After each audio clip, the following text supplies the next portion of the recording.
Hello, I'm Robert Pinsky, and I'm welcoming you to, it must be about the 9th, Robert Lowell Memorial Reading and Lecture. The subtitle is In the Spirit of Room 222.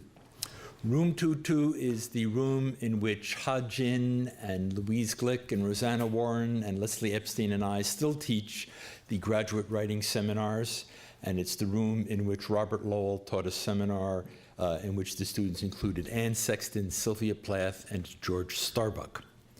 The donors who gave us money for this series, Fred Levin and Nancy Livingston, helped give it that name, and when we talked about how to set it up, we thought in the spirit of Lowell was officially the teacher, the other poets were students, but on some important level, they were co-seekers of the same thing. They were artists. That was much more important than their academic designation of where they were in their academic careers. They were artists together.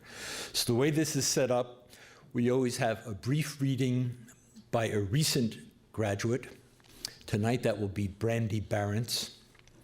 After Brandy's finished with her reading, she will introduce the faculty member on the creative writing faculty at Boston University. That will be Rosanna Warren. And after her reading, Rosanna will introduce our visitor, Carl Phillips. This is a special event in the history of the program because Carl is the first person to be both our distinguished visiting poet and a graduate of BU's MFA program. And we'll get moving right along, and it's my pleasure to introduce the splendid young poet and bright spirit, Brandy Barents.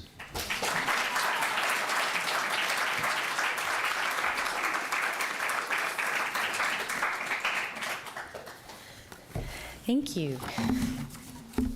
Thank you so much, Robert, for inviting me, and Maggie for doing all of this work to put this together. It's a real pleasure to be here this evening and quite an honor. Thank you.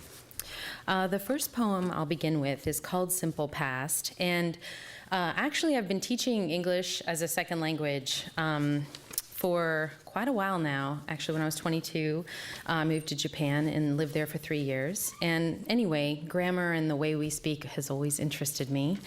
Anyway, I started thinking about the way we use simple past, and that's where this poem comes from. Simple past. Being dead tired is the only way to think anymore.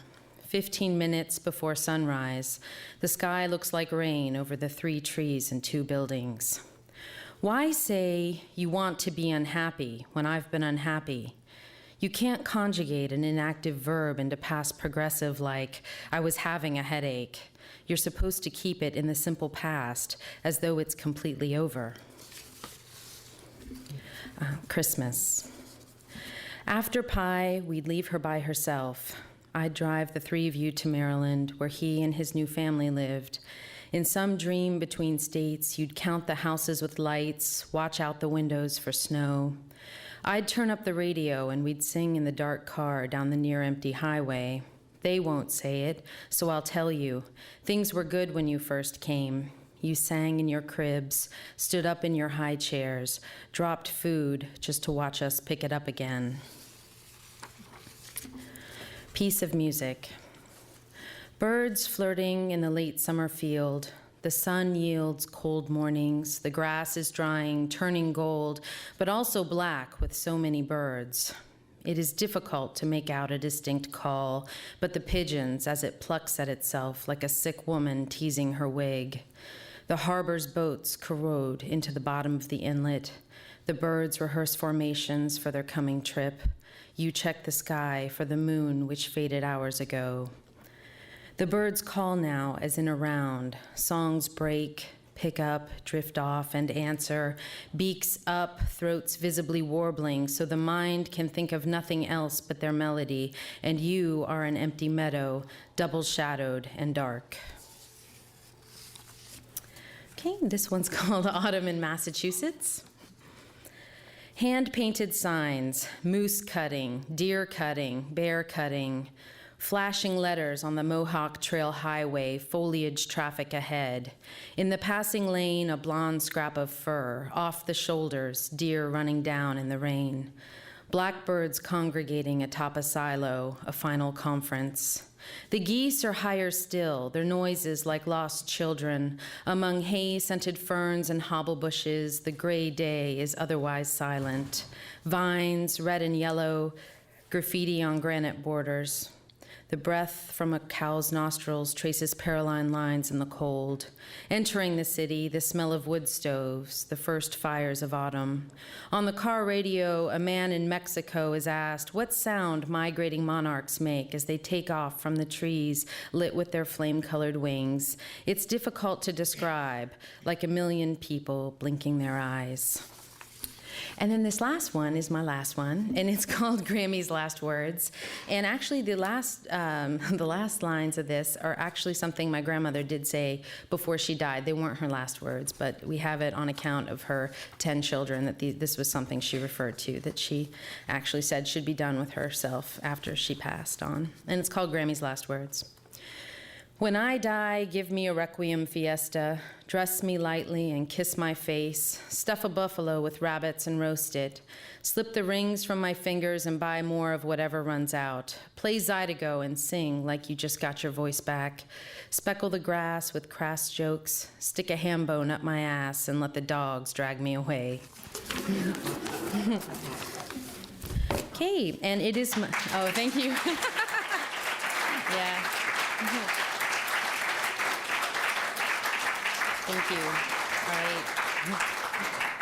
All right. It is my great honor and privilege to be introducing Rosanna Warren, a poet whose work I have lived with for many years, and in that way, she has been a teacher to me. Some of you here are lucky enough to have Rosanna or have studied with Rosanna, and I'm envious. She was in Berlin the year I was here, writing and absorbing the way an artist is meant to and must. Her awards are many and include the Pushcart Prize, the Ingram Merrill Foundation Award, fellowships from the Guggenheim Foundation and American Council of Learned Societies. She writes in her latest book, Fables of the Self, Studies in Lyric Poetry, to read is to take possession, but it is also to give oneself completely, if temporarily, to the keeping of another mind and to enter another world. If the spell holds, it is a sensuous world, alive with texture, odor, and rhythm. It is voluptuous. Her spell certainly holds us, and we are fortunate to have her here at BU and with us tonight. Please help me in warmly welcoming Rosanna Warren.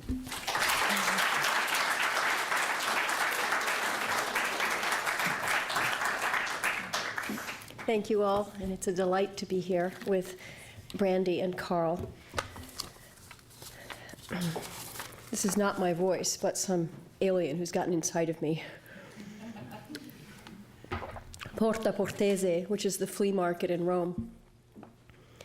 If it once gleamed, if it ticked, if it buzzed, if it oiled eternal youth, if it whispered on an old tape with the sexual lure of infinite cash, if it said, I am your private castle and you are a queen, if it lit 1,000 bulbs, if it shaved 1,000 hairs, if it declared, God loves you, if it promised to cure hair lip, eczema, scabies, rage, if it clipped hangnails, if it delivered proverbs, if it hugged the ass it's laid out on a collapsible table or a mat on asphalt, money will change hands. Money will change us all, change gypsies, professors, Nigerian whores, limping children, drugged babies, iPodded teens, Somali refugees, artists in drag, illegal Albanians, cruising Poles. We said, one world. We said, isn't my money good enough for you? Switch blade, switch banks, the Cloaca Maxima accepts all currencies. The Tiber leaks yellow between its legs, venereal, venerable, duty-free, luxurious, silken, rippling, classical waves, sold and soldered, solved, reflected here.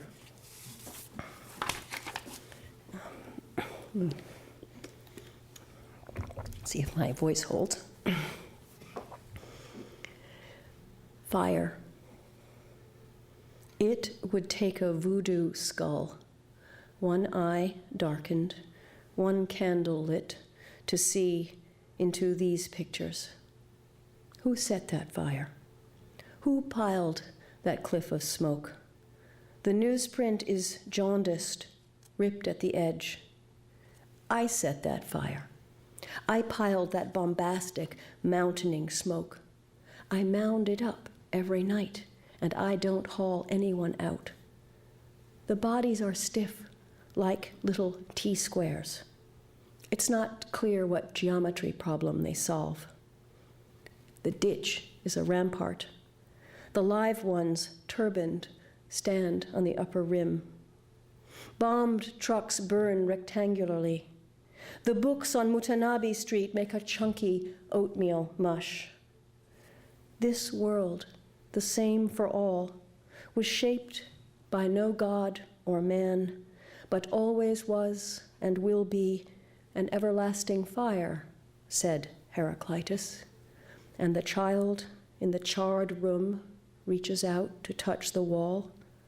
The furniture's burned, his father's shot. The mirror reflects only the camera flash. We found fire in our souls before we stole it from heaven.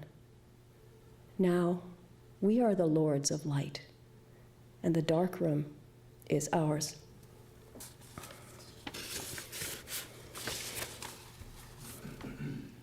Ocular. So damp the pages of novels curl up like vine leaves. The stories smear. In the metro this morning, a man was scraping a poster from the wall. All the promised felicity hung in shreds. My eye is swollen, purple. I can't read, near or far. My childhood is far. I slept on a naked mattress the pit bull ripped. It reeked of smoke. Needles littered the floor. I starved myself. I admired my delicate ribs, the leaves of a petrified, prehistoric fern. I was prehistoric. My eye teeth turned to fangs. Day marched in, carrying night on his shoulders, a wizened old man. I preferred night. Come to me, I said. I'll kiss you anyway, even if you're ancient and I'm blind and bruised. We'll laugh. We'll be the book of Revelation. I'll wear lingerie from the crypt, and we'll eat at the loveless cafe where biscuits steam and no one spits in the jam. That was years ago. Night's tired now. We've worn each other out. We hardly meet. But I still have one good eye, and when I squint, you wouldn't believe what I see. Let's see. Obad. Once when I read this, somebody thought it was, oh, bad. But maybe it is. Maybe that would be a better title. But I originally meant it as a dawn song. Obad. Silver gelatin, the fire out. Excuse me, I've got to start again. Fire on the brain. Silver gelatin, the fine outline of the window sash at dawn. But morning turned blind eyes to us, nor could I see you. Sleep had cobwebbed you like a pharaoh. And later, when we walked in the frozen field, we cracked every mirror. Swamp grasses ticked against each other. Metallic puddles showed us nothing, not even our shadows. My shadow asked your shadow, where was the lost child? Mahler said, for a soft sound, don't give it to the oboe, but only to some monster instrument that must struggle and force beyond its natural range to murmur or hum. We outpaced our shadows. We were looking for the place where light would cry out when ice sliced its hands. But we found instead the crimson reishi fungus ruffled in its petticoat, Ganoderma lucidum, from which a healing tea could be boiled, though we abstained, left it on its stump, and returned with our palms empty, hungry for night, eager for another dawn. And this is the last one. Intermezzo, piano solo.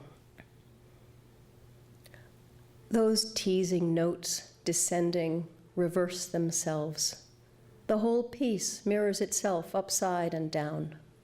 Your fingers find their way, moving by heart, sotto voce, from one thicket to another, registering, dolente, in the soft tissue of fingerprints.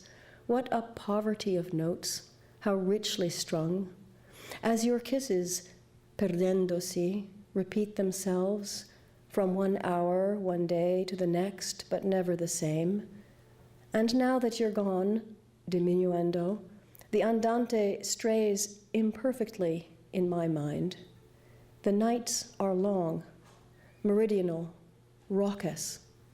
I see now, purity was just an effect of inexperience. In the street below, the kids crescendo, curse till dawn, practice fellatio by streetlight, pressed to the wall. Thank you.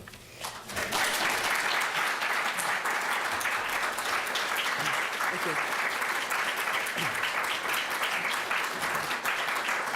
Thanks. Thank you. And now give me the great pleasure of introducing Carl Phillips.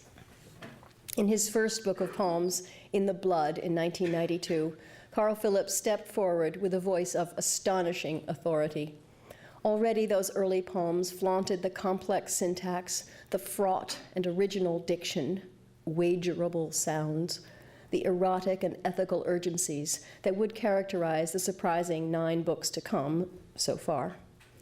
Phillips has been consistent and loyal to his talent, and at the same time, in book after book, bold in pressing his methods farther than one would have thought possible. Just as some of his sentences leave one with one's heart in one's mouth, on what shore can that string of subordinate clauses possibly wash up? The poems inquire more and more deeply into moral and psychological damage, regret, and freedom. Phillips has evolved his own ratio of risk to conscience and has made a thoroughly original poetics out of it. His new book, Speak Low, represents, even for him, a startling intensification. The poems are still subtle and ruminative, but their drama can seize us by the throat. No one gets to decide. Just look at all the damage I might never have done, proclaims the speaker in Late Empire. Or, Troy is burning. Let us make of what's left a sturdiness we can use to the end. In A Perfect World. Carl Phillips has accumulated so many awards for his poems, he dazzles like a Christmas tree. He's a chancellor of the Academy of American Poets. He's won the Kingsley Tufts Poetry Award, an award in literature from the American Academy of Arts and Letters, the Tom Gunn Award for Gay Male Poetry, fellowships from the Guggenheim, the Library of Congress, fellowship from the Academy of American Poets, and I've left out strings of awards to give him time to read his splendid poems to us. Thank you, Carl.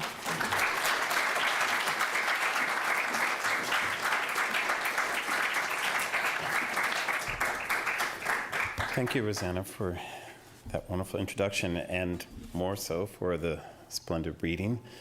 And thank you, Brandy, and for the equally splendid reading, and Robert for inviting me. And it's a strange and very moving honor to be here. And I feel like I don't know, I kept thinking of all of these stupid things that I said to Robert so many years ago, and I want to thank him for stopping me when I would say things like, well, what's with Elizabeth Bishop anyway? Or I think Frost is overrated. And he would very patiently tell me what things I maybe should read and then come back and rethink, which was a very kind way of saying, you're an idiot, and you don't know anything. So I appreciate it. And it was a great pleasure being here at Boston University, and it's nice to be back. And I am very grateful for, I guess, for Robert in particular helping me to believe that I could be this thing. that apparently is called a poet. So thanks. And I guess I'm going to read now.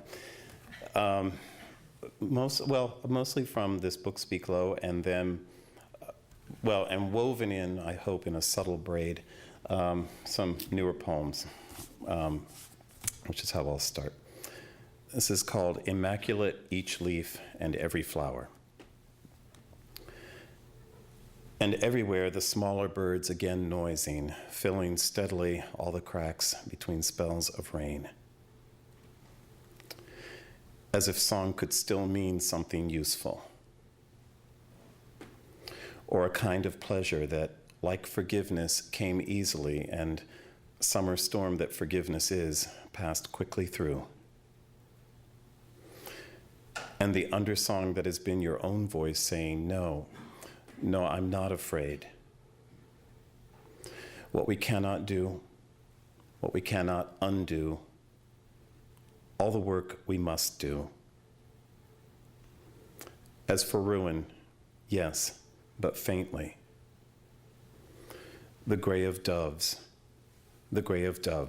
in shadow. I realize with horror, by the way, that I didn't thank someone who has been immensely helpful, who is Maggie Deets. Thank you, Maggie, for getting my act together and getting me here. The life you save. After the pine fields, there's the marsh. You can see it from here. And after that, history ending, myth as it starts to stir. And after that, just the turning back again. Nothing you won't know already. The pine field, the marsh, and the reeds too, the reeds that grow there. Yes, and the reeds that grow there, beautiful, invasive, they jostle in the smallest wind. Soon it will be as if nothing had ever happened.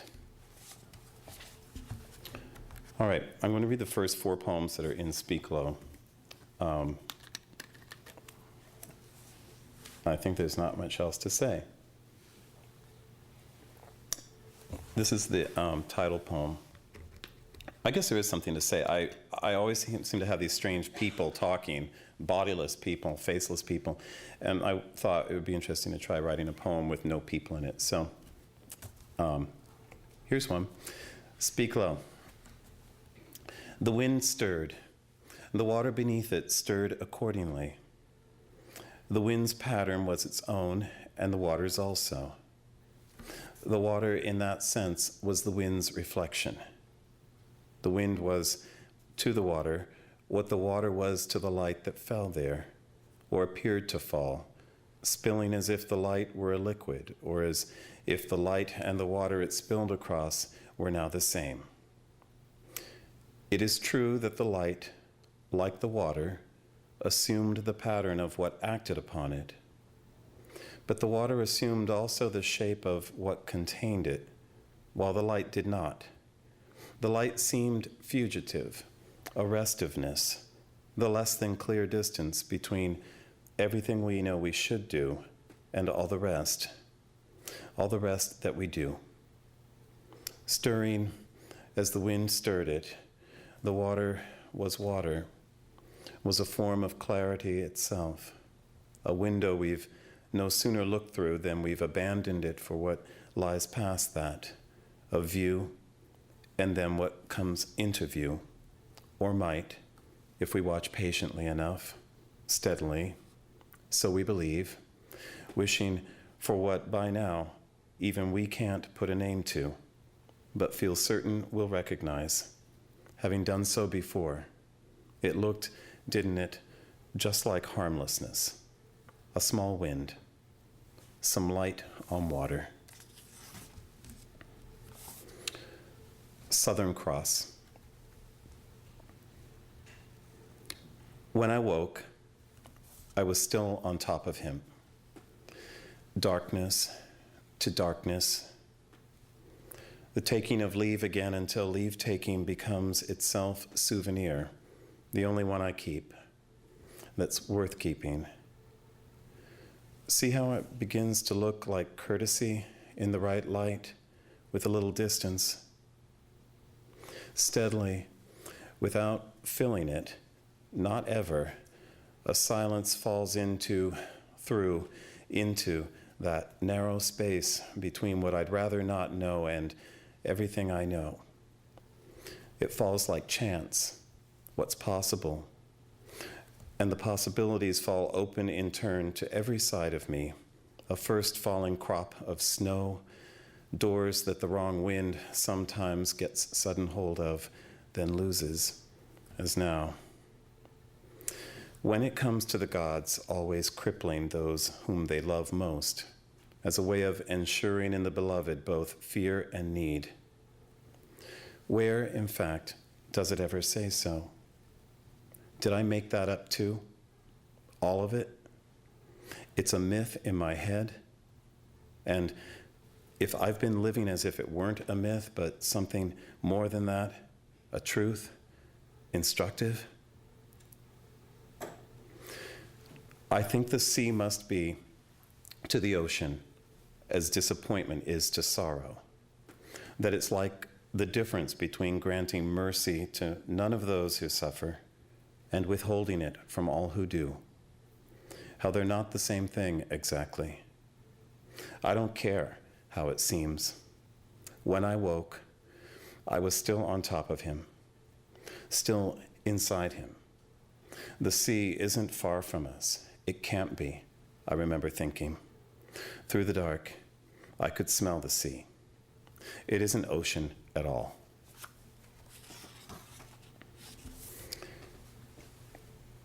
Mirror, window, mirror. Yes, any sky at night when the flickering of snow lightning gently punctuates it, whatever it is, when it's not bewilderment or daring and not fear either. Also, the mottled bark of sycamores in autumn for where the skin was like that. Yes. But more like arousal? Or more instead like the mind just before the idea of arousal courses bluntly through it? That part about the body asking for it, to be broken into, is that the first or last part? And this is called conquest. Speaking to himself, I think, not me. You have wanted more than was yours to wish for, he said. As if even to wishing the laws of modesty and excess could be applied and should be. We slept, I dreamed. We'd sworn never to do harm, then sworn instead to keep trying hard not to. A kind of progress. In the dream, he was powerful, a hawk, or hawk-like, this time easily distinguishable from the gentler animals and that relentlessness with which, like beaten slaves by now used to it, they rise and they fall.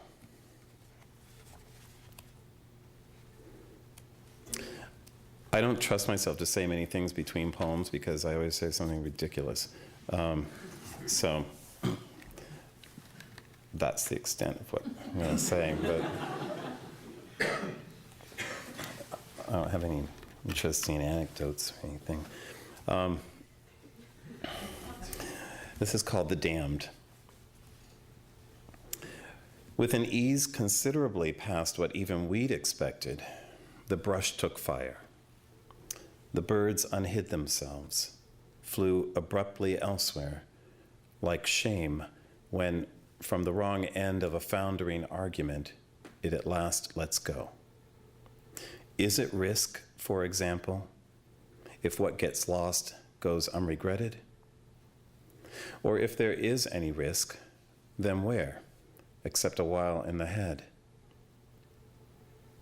shipwreck in a sunset that makes everything look wrecked and lovely, the shot deer that keeps running uselessly, October and death breaking in front of and closing shut behind her. Fullness, emptiness, violence, calm. Turn it off, a voice was shouting. And the fire burning, like fire. That's a little snapshot of hell. You know. Though it's really just Missouri. So, imagination, the power of. Almost tenderly. It had the heft of old armor, like a breastplate of bronze, like a shield on hinges. It swung apart like a door. Inside it, the sea was visible, the sea, and on the shore, a man, stripped, beaten, very gently, tenderly almost, as if to the man, to calm him, but in fact to no one, the sea was singing. Here, in the deepening blue of our corruption, let love be at least one corruption we chose together. But the man said nothing. Why not call restlessness our crown and our dominion, sang the sea. But the man was a brokenness like any other, moving until it fails to move, the way over time suffering makes no difference. His wounds were fresh, still open. Where the light fell on them, they flashed, like the sea.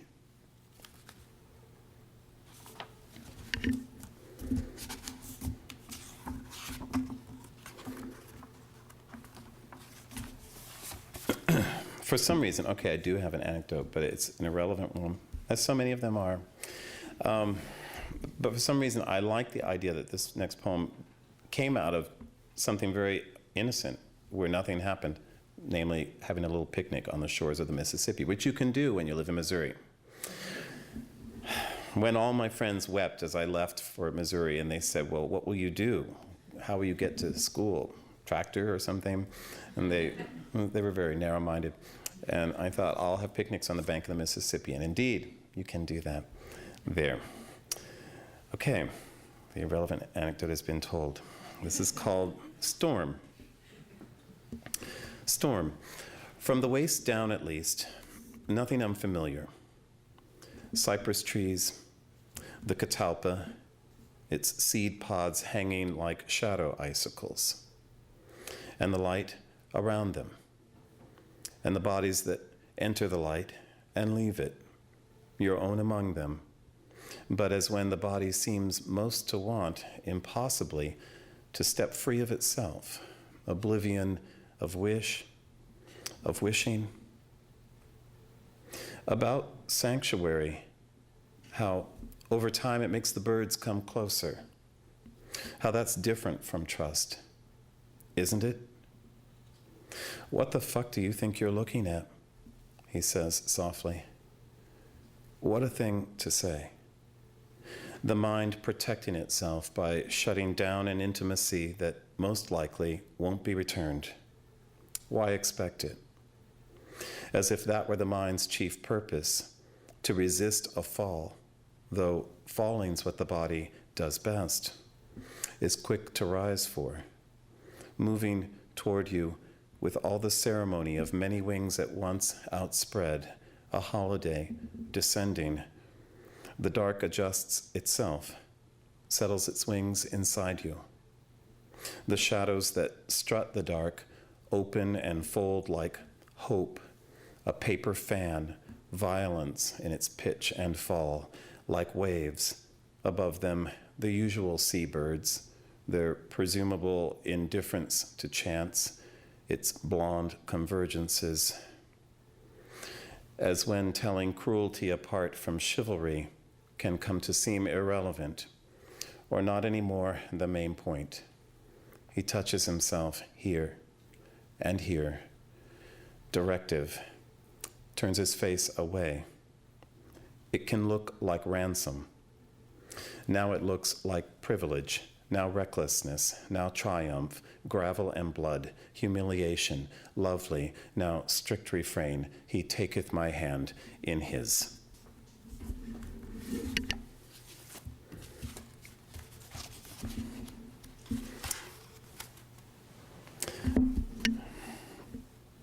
It's an example of something, this is of something I ask my students to do just for fun. They seem to think it's strange. See how long you can make one sentence go and be grammatically correct.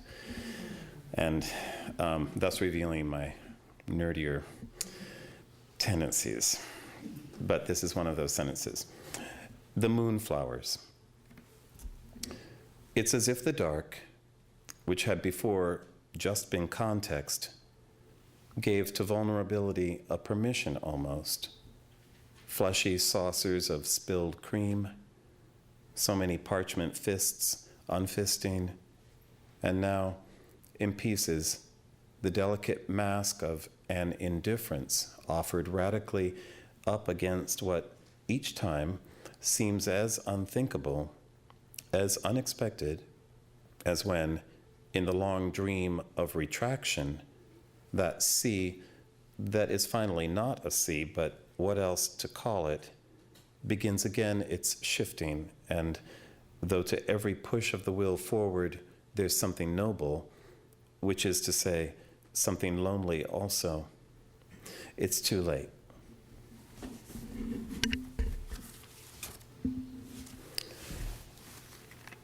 This poem is called Civilization.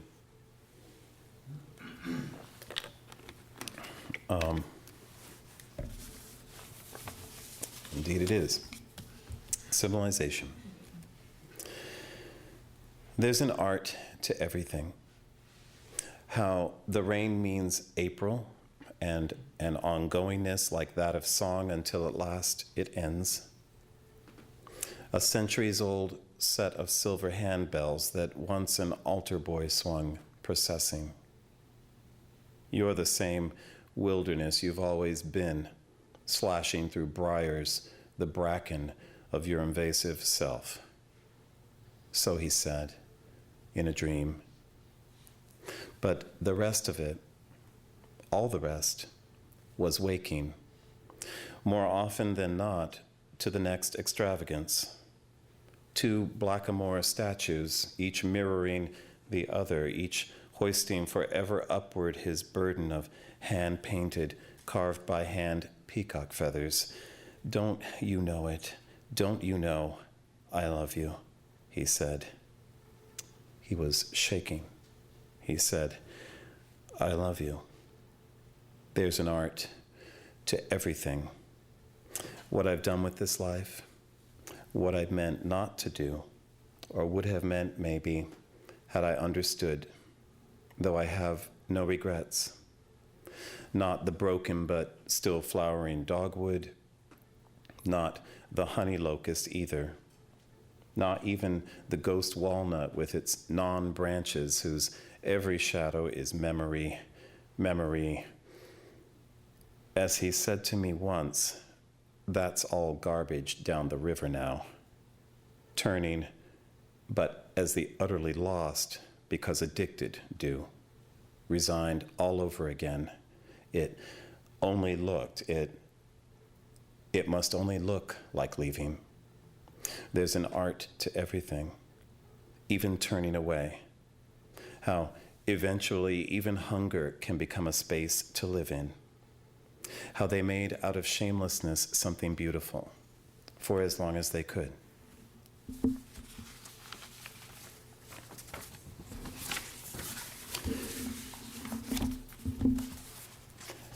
Now, in Our Most Ordinary Voices is the name of this next poem.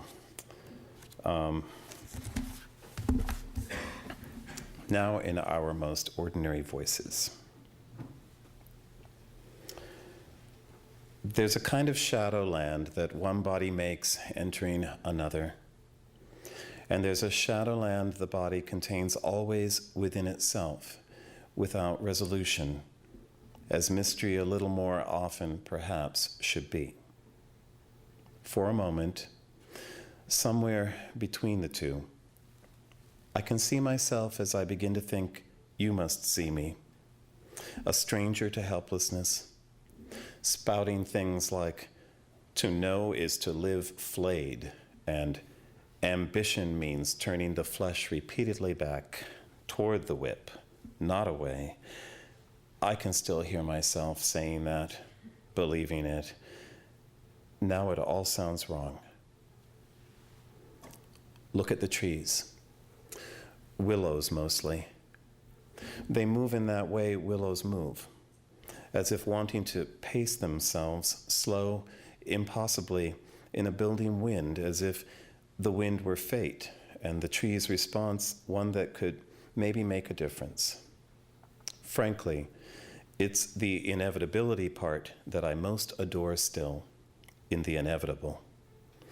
It makes of blame and irrelevance.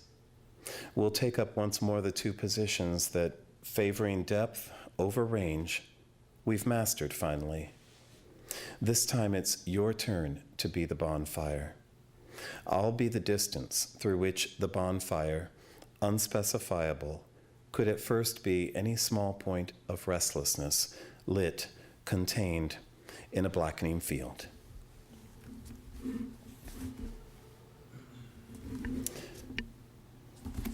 The plains of Troy, I feel as if I'd be remiss if I didn't include something with some ancient Greeks in it.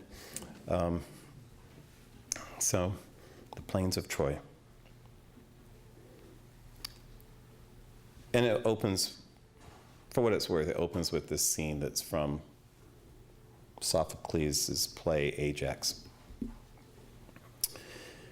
It is Odysseus who, having seen his rival Ajax brought down by madness, equates a life on earth with nothing, all of it illusion. The Greek camp lies rippling in front of him with the latest slaughter, with a seeming addiction to rank, stamina, the cleanest distance from shame possible, and to a longing that at once is sexual and somewhere also has to do with war, as the context without which values shape becomes barely discernible. 3 horses turn softly, simultaneous, in the wind's direction. A series of veils, raised and unraised. Is this what it comes to, the examined life? Must it? The drive toward meaning, not in fact in the face of meaninglessness, but of irrelevance, to have meant without mattering finally, that more palpable darkness, magisterially unfurling its wings, then folding them equally around the sleepers, the awake and restless, the freshly raped, the slain.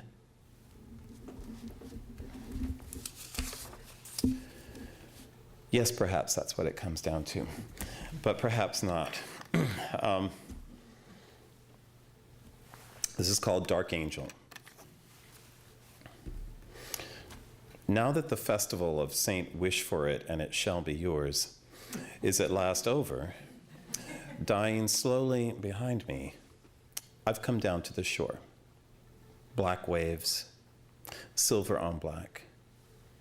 This time, I'll accept what I'm given. I'll say I deserve it. Who knows? Couldn't I mean that eventually? Sure you will. Sure, he says, whispering, as body first, the usual set of wings after, black wings, silver on black, he maneuvers into the twilight as if into some small crowded room, or smaller, a dream of one, though it's just me here, twilit, in whatever room sea and sky make, his legs as he squats spreading open. Yes, the usual stuff findable, if you want, between them. Now destroy, now revive for destruction. Dark angel, I hate you, and And I love you like snow caught flying over open water from a fast-moving train.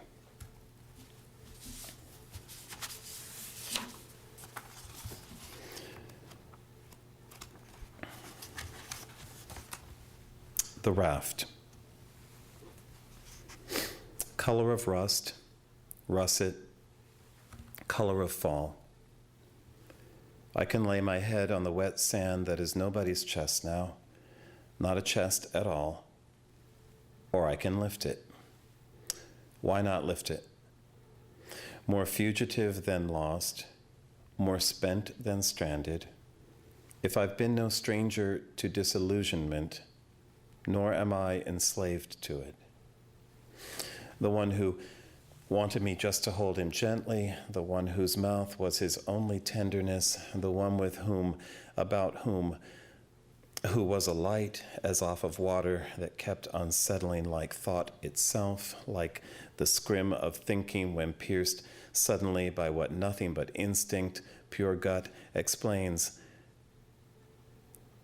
Inside me, the old desires half negotiate, half meander their way back again, find those places they never stray too far from, or not for long. I had thought the truth would be a falcon, for how it rarely soars, as much as for that precision with which, on wings instead built for speed mainly, it descends, then strikes. But it is not a falcon. The truth is a raft, a rough at each of its edges affair of many sturdinesses lashed together. Standard beauty, realized expectation. The lucky ones get to choose, and they choose when they want to. From this distance, it's hard to tell at first. The raft's moving closer, I think, though it's still far away.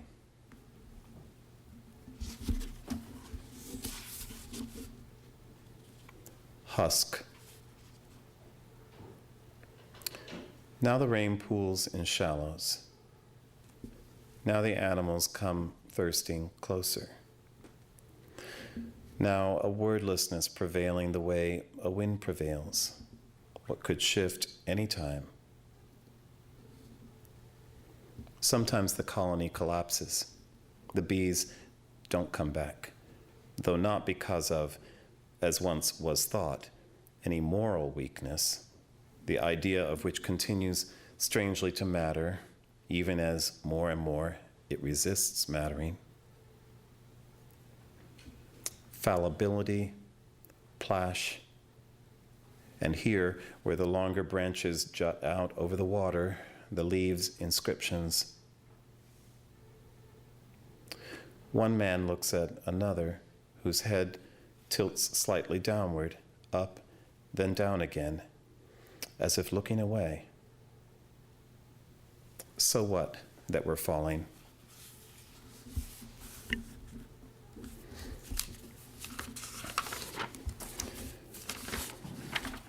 The need for dreaming.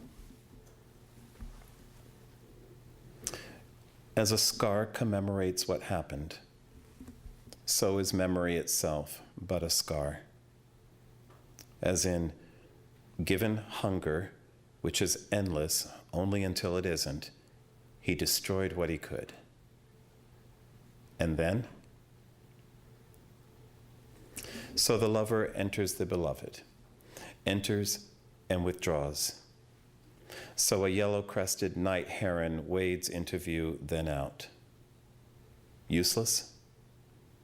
It gets harder to say. Like signs of struggle in a field where nothing stirs, the past can seem everywhere. I think to be useless doesn't have to mean not somehow mattering. Years now, and still I can't stop collecting the strewn shells of spent ammunition where I come across them. Carefully, I hold each up toward what's left of the light. And there are 3 poems left.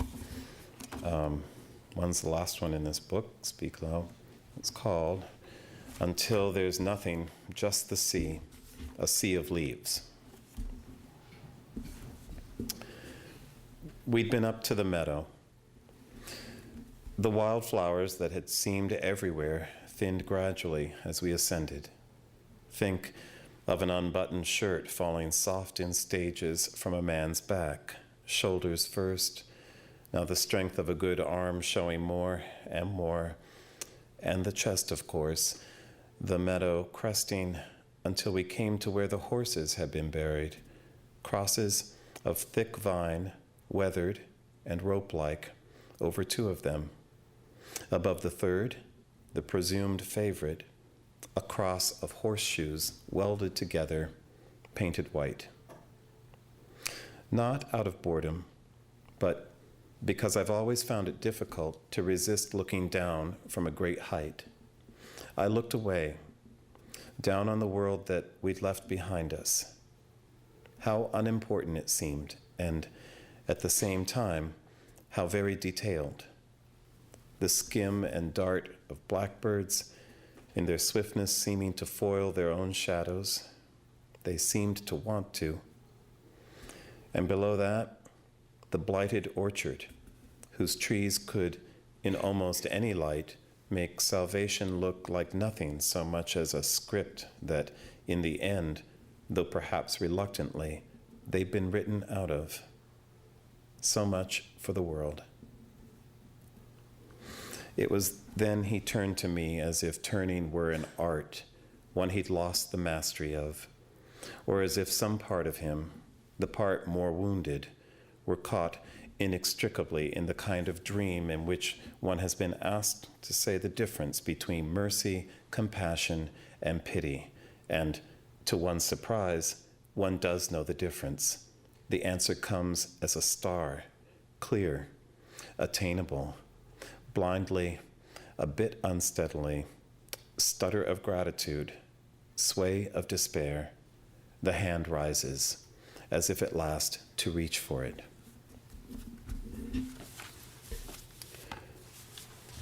Which leaves 2, because, and I like to say that because I've been to so many readings where people say I have like a couple, and to me a couple is 2. And then around 5 poems I think, I guess I misunderstood. Yeah, and then like the next to last one is in multiple sections and foreign languages are involved. So, but these are just 2 straightforward ones. This is called Heaven and Earth. For days now, vertigo, conqueror birds, place where suffering and a gift for it for a moment meet, then go their separate ways. I keep meaning to stop, to wait for you. Places where, all but untrackably, fear, which is animal and wild and almost always worth trusting, becomes cowardice, fear given consciousness of a finite existence in the realm of time, what exists and doesn't. Last night, a stillness like that of moss, like permission when it's not been given, yet not withheld exactly. Across the dark, through it, the occasional handful of notes, someone else out there singing, or myself singing, and the echoing after. I didn't know or want to. A map unfolding, getting folded back up again, seeming sometimes, even as I held it, to be on fire. It had seemed my life. What am I, that I should stand so apart from my own happiness?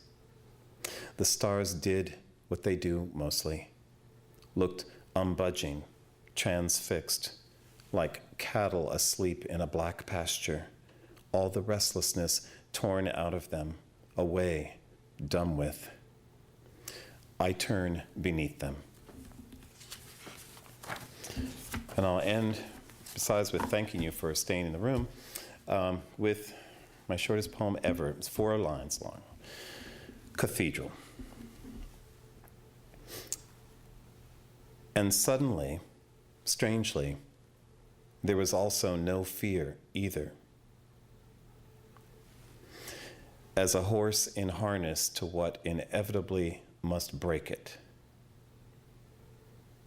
No torch, no lantern, and yet no hiddenness now, no hiding. Leaves flew through where the wind sent them flying. Thanks very much.